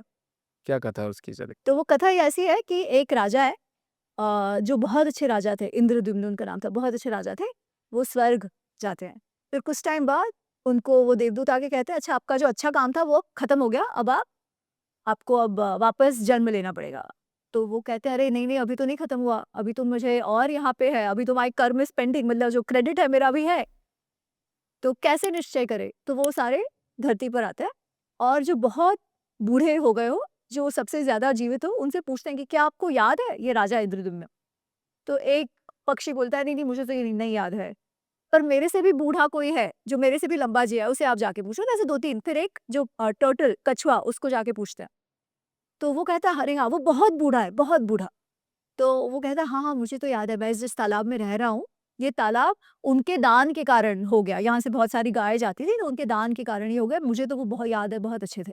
तो देवदूत बोलते हैं ओके गुड गुड, आप चलो, ठीक है। तो इससे लेके महाभारत के अंत में एक और कर्म सिद्धांत की बात आती है कि जिसने जो जैसा काम करता है वहां पहले जाता है और फिर जो ज्यादा टाइम रह गया वो फिर वहां छोटा कम अच्छा काम किया है तो कुछ टाइम स्वर्ग, अधिक टाइम नर्क। सिमिलरली बहुत अच्छा काम किया है, किसी से कुछ ना कुछ तो हो जाता है, तो वो नर्क का आपको एक्सपीरियंस देना पड़ता है और फिर आप स्वर्ग में आ जाते हो ज्यादा टाइम के लिए, और फिर स्वर्ग में जब तक आपका वो क्रेडिट चलता है। तो जब तक पृथ्वी पर आपका नाम अच्छे तौर पे लिया जा रहा है एज अ हीरो, तब तक आप स्वर्ग में हो। जब तक आपका नाम पृथ्वी पर गलत ढंग से लिया जा रहा है तब तक आप नर्क में हो, अच्छा। ठीक है? तो मेरे हिसाब से तो रावण जैसा मनुष्य अगर आज कोई हो तो वो क्या कहलाएगा, वो क्रिमिनली कहलाएगा और वो आज नर्क में है, आज भी। परंतु मैं ये कह दूं बहुत सारे लोग उसे बहुत महान मानते हैं क्योंकि जो शिव पुराण की कथा आती है कि वो बहुत बड़ा शिव भक्त था, पर अब वो कथा भी देखो, उस कथा में भक्ति क्या होती है? भक्ति समर्पण होता है। भक्ति ये होती है कि भगवान आप जैसा रखो वैसा मैं रहूँगा। वो क्या कर रहा है? ज़बरदस्ती भगवान के साथ भी। नहीं, नहीं, मैं चाहता हूँ आप मेरे साथ आओ तो आप मेरे साथ आओगे। ऐसे नहीं करोगे तो मैं 1 आँख दे दूँगा। मैं वो इमोशनली ब्लैकमेल कर रहा है। शिव जी को भी इमोशनली ब्लैकमेल कर रहा है, आप सोचो। गर्दन काट देंगे। तो ये कहाँ का अच्छा भक्त हुआ? हुँ। राइट? जो उनको इमोशनली ब्लैकमेल कर रहा है। अरे बाबा भक्ति रख, समर्पण देना, दैट इज़ एक्चुअल भक्ति। पर भगवान भी हमेशा मतलब ऐसी कहानियाँ बहुत सारी आती है कि हर बार कोई भगवान को डराता है कि मैं अपनी आँख निकाल दूँगा, कोई गर्दन काट दूँगा, कोई बट दैट इज़ इमोशनल बहुत ब्लैकमेलिंग, है ना? वो तो मतलब मेटाफोरिकली कहने के लिए अच्छा है कि आप कितने हद तक जा सकते हो, राइट? परंतु समर्पण तो वही है कि आप जो भगवान आपके द्वारा कराना चाहते हो, जो गीता में आता है, निमित्त मात्र भव सब्यसाची। सब कुछ मुझे छोड़ दो। सर्वधर्मान् परित्यज्य मामेकं शरणं व्रज। अहम त्वं सर्व पापेभ्यो मोक्षयिष्यामि मा शुच। तुम मेरे शरण में आ जाओ और कुछ मत सोचो। निमित्त बनो। मैं जो तुम्हारे द्वारा कराना चाहता हूँ वो तुम करो। सब कुछ छोड़ के मेरे शरण में आओ। पूर्ण समर्पण करो। वो सच्ची भक्ति है। जैसे रामायण के अंदर बहुत सारे कैरेक्टर हैं मैम, फीमेल कैरेक्टर भी बहुत सारे, मतलब सीता जी हो गई, कैकेयी हो गई, कौशल्य हो गई, उर्मिला जी हो गई, शबरी माँ, जब भक्ति का जो सागर बताया है, तो आपका फेवरेट कैरेक्टर कौन है? रामायण की सारी स्त्रियां बहुत पावरफुल है। जनरली जो रामायण की स्त्रियों के लिए समझा जाता है ना कि अरे वो तो अबला है, ऐसा बिल्कुल भी नहीं है। सबकी सब एकदम स्ट्रांग है, ठीक है, इंक्लूडिंग सीता जी। और जैसे हमने शुरुआत में ही बात करी, कैकेयी माँ सबसे पहले तो ये इंश्योर करती है कि श्री राम को वनवास हो। उनको वनवास किसके कारण हुआ? उनको विलेन बना दिया जा रहा है मतलब। पर विलन तो वो थी ना, हुँ। बना देने का क्या बात है? उनके साथ वैसे ही दशरथ जी उनको बहुत प्यार करते थे, सबसे छोटी थी, सबसे सुंदर थी। तो अगर आप वाल्मीकि रामायण पढ़ोगे तो उसमें बहुत क्लियरली दिया गया है कि अपनी बाकी पत्नियों को भी छोड़कर सबसे ज़्यादा भाव कैकेयी माँ को दशरथ देते थे, हुँ। ठीक है? हम मंथरा को कोसते हैं, पर मंथरा कौन थी? मंथरा तो इनकी दासी थी। मंथरा के लिए क्या उसकी पूरी दुनिया ही कैकेयी थी। तो उसको ये लगना कि अरे मेरी मेरी बहू रानी के साथ गलत हो रहा है, उसके बेटे को राजा नहीं बनाया जा रहा, उसको ये लगना तो ठीक है। पर कैकेयी माँ नहीं जानती कि राज्य के लिए क्या अच्छा है, मेरे पति के लिए क्या अच्छा है। उसने इतना प्रेम मुझे दिया है, तो मुझे भी उसके शब्द का आदर रखना चाहिए। क्या कैकेयी माँ नहीं जानती? परंतु जब मंथरा उनसे कहती है कि अगर कैकेयी जो कौशल्या माँ राजमाता बन जाएँगी, तो सोचो वो तुम्हारे साथ कैसा बिहेव करेगी। क्योंकि अब तक तुमने अपने पति के प्रेम के दर्प में, अहंकार में आकर उससे कैसा बर्ताव किया है? बेसिकली बहुत बुरा बर्ताव किया है। तो फिर वो सोचो तुम्हारे साथ कैसे बर्ताव करेगी, अब पावर उसके पास आ जाएगा। वो बात और फिर जो माता होने की इनसिक्योरिटी उसमें जगी। क्यों? क्योंकि देखो हम ना दूसरे को जैसे हम होते हैं वैसा समझते हैं। करेक्ट। मेरे पास आज पावर है और मैं उसका गलत फायदा उठा रही हूँ, सबके सामने अहंकार दिखा रही हूँ, तो मैं यही सोचूंगी कि तुम्हारे पास आएगा तब तुम भी वही करोगे, जबकि ऐसा नहीं है, तुम अपने अनुसार बिहेव करोगे, पावर का अच्छा उपयोग भी कर सकते हो, राइट? पर मैं तो यही सोचूंगी। इसलिए मुझे ऐसा लगे मेरे पास से पावर अभिषेक के पास चला जाएगा तो मैं बहुत इनसिक्योर हो जाऊंगी। वही हुआ है इस केस में। वो जो कथाएं आती है ना कि वो कैकेयी माँ को सब मालूम था and she tried to be the bigger person, कि नहीं नहीं श्री राम तुम जाओ, ये कथा वाल्मीकि रामायण में नहीं है। वाल्मीकि रामायण में एकदम क्लियर है। She does it out of intense insecurity and jealousy of who? Kaushalya माँ, ठीक है। कौशल्य माता को आइडल मानना चाहिए क्या? कौशल्या माँ तो बहुत श्री राम के जो गुण है वो कौशल्या माँ के कारण है। हुँ। अच्छा, अब आप देखो कैकेयी माँ कैसी है कि एक राजा को अपने प्रजा को दिया हुआ वचन तोड़कर उनकी बात माननी पड़ रही है। Is that women not empowered? बिना पावर की तो नहीं हो सकती, बहुत सशक्त है अपनी बात मनवाने में। फुलिश चीज तो मतलब स्ट्रेंथ तो है, सही गलत वो जाने दो, पर अबला तो किसी भी इससे नहीं है।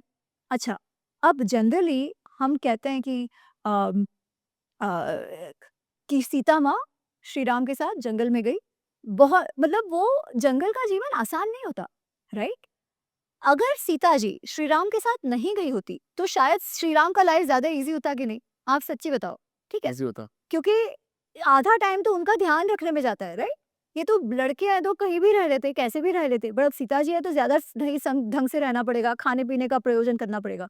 तो सीता जी नहीं जाती तो शायद ये लोग ज्यादा सिंपली रह पाते, पर नहीं, सीता जी को जाना ही था। वो हठ किसका था कि मुझे जाना है? उनका स्वयं का था। उनको श्री राम ने नहीं कहा है कि तुम मेरे साथ आओ। श्री राम तो कहते हैं अरे नहीं नहीं, तुम जंगल का जीवन बहुत कठिन है। She is like nothing doing, मैं तो आ रही हूँ, तुम मुझे नहीं लेकर जाओगे तो मैं अपना जीवन त्याग दूंगी। ऐसे कैसे, तुम बात ही कैसे कर रहे हो कि तुम मुझे छोड़ के चले जाओगे, राइट? वो ये भी कहती है कि जब श्री राम उनको समझा रहे हैं कि अरे जंगल का जीवन बहुत भयानक होता है, बहुत सारे जंगली जानवर होते हैं, कब क्या हो जाए पता नहीं चलता, बहुत डरावना होता है। सीता जी कहती है, ओ क्या मेरे पिता को पता है कि उनके जो जमाता है, जो जमाई है, वो पुरुष रूप में स्त्री है? अच्छा, वो प्रेम से कह रही है, टॉन्ट नहीं मार रही, ठीक है? जब वो वेस्टर्नर्स इसे देखते हैं तो उनको लगता है वो टॉन्ट मार रही है, वो टॉन्ट नहीं मार रही, वो प्रेम से कह रही है, क्योंकि वो आगे ये कहती है कि आप दुनिया भर का, विश्व भर की आप रक्षा करते हो, आप मेरी रक्षा नहीं कर पाओगे क्या? तो शी इज लाइक कुछ भी हो जाए मुझे आपके साथ आना है, क्योंकि मुझे विश्वास है कि आप मेरी रक्षा करोगे। बट उस समय she wants to come at any cost, she wants to go with Shri Ram at any cost. तब श्री राम फिर देन जब उन्होंने कहा कि नहीं नहीं आप नहीं लेकर जाओगे तो मैं तो अपना जीवन त्याग दूंगी और मुझे कोई भी लग्जरी नहीं चाहिए, मुझे कुछ भी नहीं चाहिए, मैं जमीन पर सोऊंगी, जो मिलेगा वो खाऊंगी, आपके आगे आगे चलूंगी, आपके रास्ते में जो कंकड़ आ रहे हैं उनको साफ करूंगी, पर आऊंगी तो मैं आपके साथ, क्योंकि मैं जानती हूँ मेरे पत्नी होने का धर्म क्या होता है। और फिर वो रोने लगते हैं, तो श्री राम उनको ऐसे आलिंगन करते हैं और कहते हैं नहीं, अब जब तुम मेरे साथ चलना चाहती हो तो कोई शक्ति मुझे रोक नहीं सकता तुम्हें साथ ले जाने से, परंतु तुम्हारा अभिप्राय, तुम्हारा ओपिनियन जाने बिना मैं वनवास तुम पर थोप नहीं सकता था। तो वो कह रहे हैं कि your opinion matters to me, correct. पर अब जब तुम चलना चाह रही हो तब तो मैं पूरी तरीके से सक्षम हूँ तुम्हारी रक्षा करने के लिए। तो जंगल में आने की जिद भी सीता जी की थी, और इस प्रकार शी एजर्ट्स हरसेल्फ, राइट, कि श्री राम को मानना पड़ा। अबला नारी नॉट एट ऑल। जो फिर 14 वर्ष उनका जाता है, जो 13 वर्ष बिफोर उनका किडनैप होने का, जो रावण किडनैप करता है उसके पहले भी Sita ji is so strong. वो हिरन किसे चाहिए था? सीता जी को। वो कह रहे हैं कि नहीं नहीं मुझे चाहिए। लक्ष्मण कह रहे हैं बाबा कुछ गड़बड़ है, क्योंकि ऐसा हिरन तो देखा ही नहीं है। वैसे ही हमने इतने सारे राक्षसों को मारा है, अभी वो 14,000 खरदूषण के राक्षसों को मारा, तो ये राक्षस हमारे शत्रु हो गए हैं। तो मुझे तो लगता है ये कुछ ना कुछ चाल है इसमें। शी इज लाइक नहीं नहीं मुझे चाहिए। एंड श्री राम कहते हैं अरे उसका चेहरा देख कितनी खुश हो रही है, तो मुझे तो लाना ही पड़ेगा। और वो ये भी कहते हैं कि अगर तुम्हें लगता है वो राक्षस है तो भी मेरा कर्तव्य बनता है कि उसको मारो। अगेन किसके लिए हो रहा है ये? सीता माँ के लिए। मैं ये इसलिए लंबा लंबा करके कह रही हूँ क्योंकि लोग ना एक प्रसंग देख के श्री राम को मिसोजिनिस्ट, एंटी वुमन ये सब बोल देते हैं, जबकि आप देखो तो उन्होंने जो किया है वो सीता जी को खुश रखने के लिए किया है जहां तक पॉसिबल हो। फिर जब वो मरीच आवाज कर रहा है, हे राम हे लक्ष्मण हे सीते, क्यों? क्योंकि उसको तो फंसाना ही था। तब लक्ष्मण जो है वो जाना नहीं चाहते। लक्ष्मण को ये कि नहीं मेरे भाई के साथ तो ये हो ही नहीं सकता है, मुझे पता है मेरा भाई कितना स्ट्रांग है, वो तो इन सबसे निपट लेगा।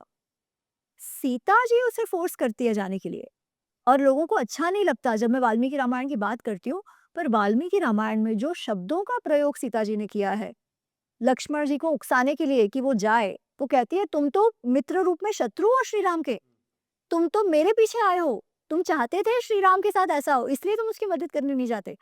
और भी बहुत बुरा भला कहती हैं। तब लक्ष्मण कहता है अरे बाप रे, मुझसे सुना नहीं जा रहा है, आप मेरे कानों में जैसे लोहा, पिघला हुआ लोहा डाल रहे हो ना, ऐसा मुझे लग रहा है।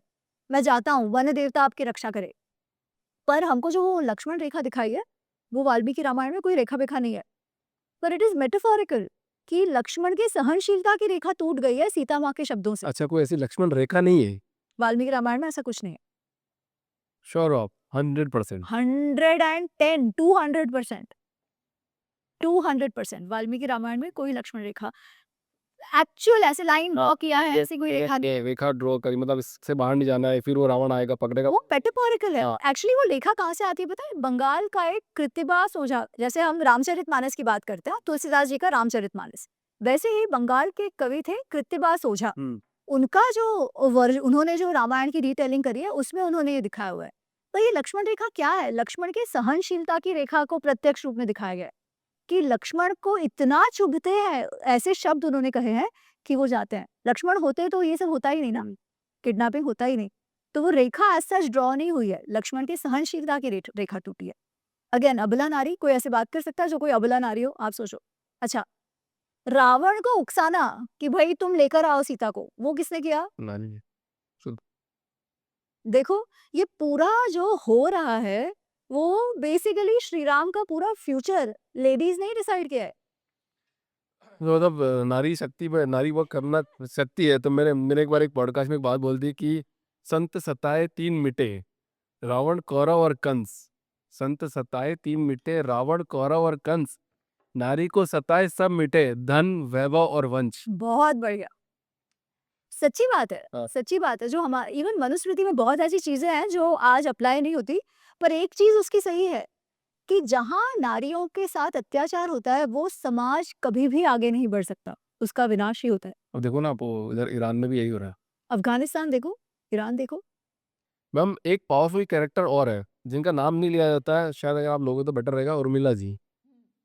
तो उनके बारे में थोड़ी अगर स्टोरी बताओगे आप अगर ऑडियंस को, क्योंकि उनके बारे में बिल्कुल नेगलेक्ट बात है, सब किसी को पता नहीं होगा मेरे को लगता हाँ है। जी। अगर पता हो तो कमेंट करके बताएंगे लोग, बट आप उनकी एक स्टोरी सुना दीजिए बस। तो उर्मिला जी की जो स्टोरी लोग कहते हैं यूजुअली कि लक्ष्मण जी को ये था कि लक्ष्मण जी 14 वर्ष सोएंगे नहीं, इसलिए एक स्टोरी ऐसी आती है कि उर्मिला जी 14 वर्षों तक सोती रही या 14 वर्षों तक खड़ी रही, दोनों ही बकवास है। अरे बकवास है बिल्कुल। हम हक- बता ही रहे हैं कि क्या है। हाँ कारण ये है कि वाल्मीकि रामायण में उर्मिला जी का उल्लेख 2 बार आता है केवल। एक बार तब आता है जब विवाह हुआ है और दूसरी बार आता है जब ये लोग वनवास से वापस आ गए और फिर अपने-अपने जीवन में बिज़ी हो जाते हैं और उनके बच्चे हुए हैं। लक्ष्मण जी के 2 बच्चे हुए हैं। बस इतना ही उनका उल्लेख है। तो जो भी कहानियाँ आप उर्मिला जी की सुनते हैं, वो सारी लेखकों के असम्पशन्स हैं। तो आज भी जो लोग ले सकते हैं, अपने-अपने असम्पशन्स कर सकते हैं, परंतु वो असम्पशन्स ही है, क्योंकि वाल्मीकि जी उसके विषय में बहुत हमको विस्तार से कुछ नहीं बताते। और ठीक भी है ना, और कितना बड़ा हो जाएगा। हर एक कैरेक्टर तो फिर मांडवी का भी बताना चाहिए, श्रुतकीर्ति का भी बताना चाहिए। इतना कुछ उसमें नहीं कि फोकस कहानी पे आधी अधूरी है क्या सारी? मतलब फिर सीखिए क्या, मतलब आप मतलब आधी ये भी चीजें कोसी स्टोरी, ये श्री राम के जीवन की कथा है, लक्ष्मण जी के जीवन की कथा नहीं है ना? उनके साथ क्या हुआ, जिसमें लक्ष्मण जी भी एक भाग है और अगर ये लोग यहाँ पर हैं, तो वो तो महल में रही होंगी और महल में जो भी सबका ध्यान रखना होगा, 3-3 सास थी वहाँ पर, है ना? क्योंकि फिर तो दशरथ जी भी गुज़र गए थे। भरत जो था वो तो फिर बाहर नंदीग्राम में रह रहे थे और वहाँ से ध्यान रख रहे थे। तो इन सबका ध्यान कौन रखता होगा? वो जो 3 बहुएँ थी बाकी उर्मिला जी, मांडवी और श्रुतकीर्ति, यही उन सबका ध्यान भी रखती होंगी। अच्छा, आपने रामायण पढ़ी राइट? तो एक ऐसा भी रामायण कैसे पढ़े? उनके श्लोक होते हैं, तो रामायण को कैसे पढ़े? कुछ एक श्लोक पढ़ के बता सकते हो आप? रामायण को कैसे कैसे पढ़ें? पढ़े? आप द बेस्ट ऑप्शन, अगर कोई हिंदी पढ़ता है, तो गीता प्रेस का जो संस्कृत हिंदी वर्ज़न है, वो आप लो। 7 श्लोकों के साथ-साथ आप पढ़ सकते हो। श्लोक पढ़ो और हिंदी ट्रांसलेशन पढ़ो, श्लोक पढ़ो और हिंदी ट्रांसलेशन पढ़ो। उसको पढ़ने का कोई तरीका है कि इसको गाने का जैसे पढ़ते हैं जैसे राम? गाने का हाँ। नहीं, वो मुझे वो गाना नहीं आता उसमें, पर वो अनुष्ठुप छंद में है। तो जो भगवत गीता का जो छंद है ना, धर्मक्षेत्रे कुरुक्षेत्रे, उस छंद में है। तो ओम तपः स्वाध्याय निरतः, उससे वो शुरू होती है कि वाल्मीकि जी जो है वो तपः स्वाध्याय में जो हमेशा लगे हुए होते हैं, उनके यहाँ नारद जी आते हैं और वाल्मीकि जी नारद जी से प्रश्न करते हैं, कौन वस्मिन् सांप्रते लोके, इस समय ऐसा कौन है जिसमें, और वो 16 गुण बताते हैं, धर्मज्ञ कृतज्ञश्च, ऐसे सब करके कि जो जो धर्म समझता हो, जो कृतज्ञ, जो जिसमें ग्रैटिट्यूड हो, जो सत्य पर आरूढ़ हो, दृढ़ व्रत हो, कुछ चीज सोच ली तो वो करता हो, जो जितक क्रोध हो, जिसने अपने गुस्से पर काबू हासिल किया हो, पर यस्य बिभ्यति देवाः, जो जात रोषस्य संयुगे, अपने क्रोध पे तो जिसने काबू पा लिया हो, परंतु जब उसे क्रोध आता है तो देवता भी भागते हैं और डर जाते हैं। ऐसा मनुष्य आज कौन है? तो नारद जी कहते हैं, इतने सारे इसमें तो बहुत कठिन है, इस सब में ऐसे गुण हो, पर एक है, इक्ष्वाकुणा प्रभव, इक्ष्वाकु वंश में जिसका जन्म हुआ है, वो श्री राम। तो इस प्रकार वाल्मीकि रामायण की शुरुआत होती है और वो पूरा ही अनुष्ठुप छंद में है। जिस तरह से आप बोलते हो कुछ बकवास है, ये बातें बकवास है। तो रामायण में ऐसी कौन-सी 5 बातें हैं जो बिल्कुल बकवास है आपके हिसाब से? नहीं, वाल्मीकि रामायण में कुछ नहीं, वाल्मीकि के रामायण में जो रीलों में बकवास, रीलों में बहुत कुछ। जो रामायण में रीलों में बकवास बातें हैं। तो आई थिंक मैं एक तो बताते गई है ना, सबसे पहला तो वही है कि रावण इज अ फेमिनिस्ट, और रावण ने जो किया वो अपने बहन के लिए किया। ब- रावण ने सीता जी को हाथ भी नहीं लगाया, क्योंकि ओहो हो क्या ही उसे उसमें मानवता थी, वो तो कुछ भी नहीं था, राइट। जो हम रेगुलरली कहते हैं, मतलब उसमें वो बकवास है ये मैं नहीं कह सकती, बट जनरली जो एक लोक उक्ति कही जाती है कि विभीषण के लिए क्या कहा जाता है, आप बताइए? घर का भेदी लंका लंका है। है ना। वैसे वो ठीक है कि वो घर का भेदी था, परंतु विभीषण जो है, जब ये तीनों भाई तपस्या करने गए हैं, जब रावण को अमरता चाहिए थी, तब ब्रह्मा जी कहते हैं अमरता तो नहीं, अमर तो तुम नहीं हो सकते। तो वो कहते हैं ठीक है, बाकी सबसे मुझे मेरी रक्षा करो, मनुष्यों की तो क्या औकात है, वो तो मेरे सामने तृण समान है, उनको तो मैं देख लूंगा।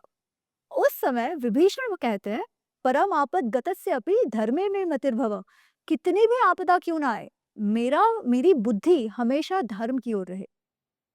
तो हम जो वैसे कहते हैं कि घर का भेदी लंका ठाए और विभीषण को बुरा माना जाता है, असलियत में एक्चुअली आप वाल्मीकि रामायण पढ़ो तो वो बुरा नहीं है, उसने धर्म का साथ दिया है, क्योंकि उसे मालूम है उसका भाई कैसा है, और भाई को उसने बहुत समझाया है, बहुत समझाने का प्रयत्न किया है, और वो स्वयं भाई को छोड़ के नहीं आए हैं।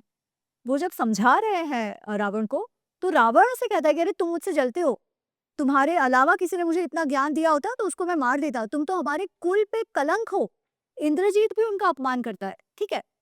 तब जाके वो कहते हैं कि ठीक है, आप मेरी इतनी आप चाहते ही नहीं हो, आप मैं यहाँ रहूं तो स्वस्ति ते अस्तु, आप खुश रहो, मैं जाता हूँ। इस प्रकार वो आए हैं। तो वो जो समझ है ना कि भाई कब आप धर्म का साथ दो, और क्या उसे आप गलत, उसे जो नेगेटिव टर्न आज दे दिया है वो गलत है। लक्ष्मण रेखा जो मैंने कहा नहीं है, जो कैकेयी माँ का बहुत ज्यादा ग्लोरिफिकेशन होता है कि नहीं नहीं वो तो सब जानती थी, वो सब जानती थी, वो नहीं है। अ, जो हम कहते हैं कि जो ब्रिज जो राम सेतु की जो बात है, तो मैं उसे बकवास नहीं कहूंगी, परंतु जो जनरली हम मानते हैं कि राम नाम के पत्थर तैर गए, वो अच्छे भाव से कहते हैं, इसलिए मैं उसे बकवास है ये नहीं कहूंगी, बकवास तो मैं केवल रावण वाली बात को कहूंगी। वो भक्ति के तौर पे कहा गया है कि राम नाम के पत्थर तैर गए, क्योंकि आखिर राम नाम से सब कुछ हो जाता है, राइट। पर मनुष्य को अपना कर्तृत्व, अपना कर्म तो करना ही पड़ता है। तो अगर आप वाल्मीकि रामायण देखो, तो वो राम नाम के पत्थर नहीं तैरे हैं, उसमें एक्चुअली प्रॉपर इंजीनियरिंग कार्य हुआ है। वो नल जो है उसे आता है सेतु बांधना, तो बड़े बड़े पत्थर लाए गए हैं, पेड़ों के जो तने होते हैं, जंगल में तो बहुत बड़े बड़े पेड़ होते हैं, उनके जो तने होते हैं उनको लाया गया है, बड़े बड़े घासों से उनको बांधा गया है, फिर पानी में डाला गया है, तो पत्थर तैर नहीं रहे हैं, वो प्रॉपर इंजीनियरिंग एक्सरसाइज है। अब लोग कहते हैं अरे मैडम क्या बोल रहे हो आप, हमने तो देखा है तैरता हुआ वो प्यूमाई स्टोन वो तो अलग है। रामेश्वरम। मैंने कहा तो उस पे खड़े होके देख लो ना हाँ। कि आप कितना तैर पाते हो। तो वैसा नहीं है, वो भाव एक है कि हाँ राम नाम के पत्थर तैर गए, ठीक है, मतलब वो अच्छी बात है, क्योंकि श्री राम के नाम के बिना तो वैसे ही कुछ नहीं होगा। परंतु एक्चुअली वो पूरी एक इंजीनियरिंग एक्सरसाइज है, जिसका डिस्क्रिप्शन एक्चुअली वाल्मीकि रामायण में आता है। एक लास्ट सवाल बड़ा, आज पॉडकास्ट का एक बहुत शानदार पॉडकास्ट बना है और जनता ने प्यार दिया, तो अपन एक और बार बात करेंगे और प्रैक्टिकल सॉल्यूशन में बात करेंगे, क्योंकि मैंने बोला तो एक और बात, क्योंकि मैंने ये आपके चैनल पे देखा था कि रावण, हम्म कि रावण के नाम का अर्थ क्या है ना। रावण। रा और वर्ण, वो अच्छा। बकवास है, तो बकवास। पूर्णतः बकवास है। Okay. क्योंकि रावण का नाम कब आया पता है? रावण का जो नाम है, वो नाम उसका रावण शुरुआत से नहीं था, और स्पेशली राक्षस और भगवान वाला तो इतना वाहियात है, क्योंकि राम में भी तो रा है, तो वो क्या रावण राक्षस और मनुष्य हुए क्या? तो फिर रा और म ही होना चाहिए ना, अगर रा और वर्ण, तो वर्ण तो वैसे भी वन होता है, भगवान होता है, तो रावान तो वैसे ही नहीं है वो। और अगर हम वैसा उत्पत्ति करें शब्दों का, तो राम और म, रा और म, राक्षस और मनुष्य ऐसा हो गया, है ना। तो ये तो वैसे ही गलत है, तो वो तो वाहियात ही है। पर मैं उसकी कथा आपको बताती हूँ, 5 मिनट लूंगी। रावण का जब जन्म हुआ, तब उसका नाम दशग्रीव था, ठीक है। फिर एक बार जब उसे वरदान मिल जाता है कि तुम सिर्फ मनुष्य के अलावा तुम सबसे सुरक्षित हो, तो वो बहुत अहंकार में भर जाता है, और जा जाके राजाओं को हराता फिरता है वगैरह वगैरह। एक बार जाता है कैलाश, जहाँ कुबेर को हराता है, और कुबेर का पुष्पक विमान ले लेता है। जो पुष्पक विमान है वो कुबेर का है, रावण का नहीं था, ठीक है। तो वो ले लेता है और वहाँ घूमने लगता है। तो कैलाश में एक जगह पर जाकर उसका विमान रुक जाता है। तो उसे लगता है कि भाई क्या हुआ, तो उतरता है और उस परिसर में घूमता है। तब नंदी जी आते हैं और नंदी जी उसे रोकते हैं कि भाई तुम यहाँ नहीं जा सकते, ये शिव जी का क्रीड़ा स्थल है। रावण जी बोलते हैं, को आई एम शिव, ये शिव कौन है? मैं दिखाता हूँ तुम्हारे शिव को कि मुझे यहाँ आने से रोकने वाला वो कौन? मैं दिखाता हूँ मेरे में कितनी शक्ति है। और वो कैलाश को उठाने जाने का प्रयत्न करता है। ये कथा वाल्मीकि रामायण उत्तरकांड में आती है। ठीक है, तो ये वाल्मीकि रामायण से है। आप अगर मेरी पुस्तक पढ़े रामायण अनरावल्ड या रामायण का अनावरण, तो ये कथाएं मैंने दी है, साथ साथ वो वाल्मीकि रामायण के कौन से कांड कौन से सर्ग से है वो श्लोक नंबर के साथ दी हुई है, तो आप जाके चेक कर सकते हो। ठीक है, खैर, तो वो उठाने का प्रयत्न करता है। अब शिवजी तो शिवजी है, उन्होंने ऐसे ही उनको बहुत हंसी आई और अपना अंगूठा दबा दिया। तो अंगूठा, पैरों का अंगूठा जब दबाया तो इसके हाथ पूरी तरह दब गए। ठीक है, पूरी तरह दब गए। अब ये कुछ हिला ना पाए, कुछ नहीं। तो जोर जोर से चीखने लगा, जोर जोर से रोने लगा। इतना रोने लगा जोर जोर से कि उसकी आवाज से जो बाकी प्राणी और पक्षी और सब थे वो लोग भी जोर जोर से रोने लगे। तो जो साउंड, आवाज का जो संस्कृत शब्द है ना, वो है रव। ठीक है, रव। और रोना भी उससे आता है, आवाज करना भी उससे आता है, रोना भी उससे आता है। तो फिर वो जोर जोर से चीखने चिल्लाने लगा। तो उसके मंत्री बोलते हैं कि अरे बाबा, तुम शिवजी को प्रसन्न करो तो शायद वो मानेंगे। तो वो शिवजी को प्रसन्न करता है, मतलब उनकी स्तुति वगैरह करने लगता है। तो शिवजी आते हैं, क्योंकि वो तो भोले भोले बाबा है, वो मान जाते हैं और आते हैं और इसको छुड़वाते हैं। तब शिव तांडव स्तोत्रम का हाँ, तो वो एक दूसरी बात है। तो तो जो अलग होता ना ही शिव पुराण में या किसी और पुराण में या इवन वाल्मीकि रामायण में शिव तांडव स्तोत्र का उल्लेख नहीं है। ठीक है, उसमें केवल इतना है कि रावण ने उनकी स्तुति करी है, उनको प्रसन्न करने के लिए उनकी प्रार्थना करी। ये नहीं दिया है कि उसने शिव तांडव स्तोत्र की रचना करी। मतलब ये जो जटाटवी गलत जलद प्रवाह पावित स्थले, ये वाल्मीकि रामायण से भी नहीं आया है, ना ही ये कोई पुराण से आया है। ऐसा मानते हैं, अगर आप एकेडमिक सर्कल्स में देखो ना, तो जो इंडोलॉजिस्ट वगैरह हैं वो मानते हैं कि 7वीं या 8वीं सेंचुरी में किसी पोएट ने ये बनाया हुआ है, जिसका पेन नेम जो हम कहते हैं ना, वो शायद रावण था, इसलिए वो अंत में लिखते हैं श्री रावण विरचित। परंतु कोई प्रूफ ना ही पुराण ना ही वाल्मीकि रामायण से है कि वो जो पोयम है या स्तोत्र है, वो एक्चुअल रावण ने लिखा है। वो केवल मानने की बात है, क्योंकि हम जानते नहीं कि कहाँ से वो आया है। तो रावण का नाम पला हाँ, तो वहां पे just coming back to that, तो शिवजी उसे छुड़वाते हैं और कहते हैं, क्योंकि तुमने इतनी आवाज करी और सबको रुलाया और खुद भी रोए, तो आज से तुम रावण कहलाए जाओगे। किससे? रव से रावण। तो इस प्रकार वो नाम आया हुआ है। मेरे को तो ये बात पता थी, बट ठीक है, मैं उसने बोला नहीं, कोई बात नहीं, क्योंकि इंटरप्शन करना भी बोलते हैं, आप इंटरप्ट बहुत करते हो, सुनने दो सामने वाले को। Thank you so much ma'am. कि आपके ऑडियंस को पता होना चाहिए। हाँ, मतलब इसलिए सबने बताया है कि नहीं, वो तो पता चल रही थी बात कि वो नहीं है, वो तो शायद वो एकता कपूर का सीरियल में भी ये बताया कि रावण का नाम वहाँ से आया है, सो वो स्टोरी में एग्जैक्ट करेक्ट बताया हुआ है। तो अमी ma'am, thank you so much for coming in the podcast.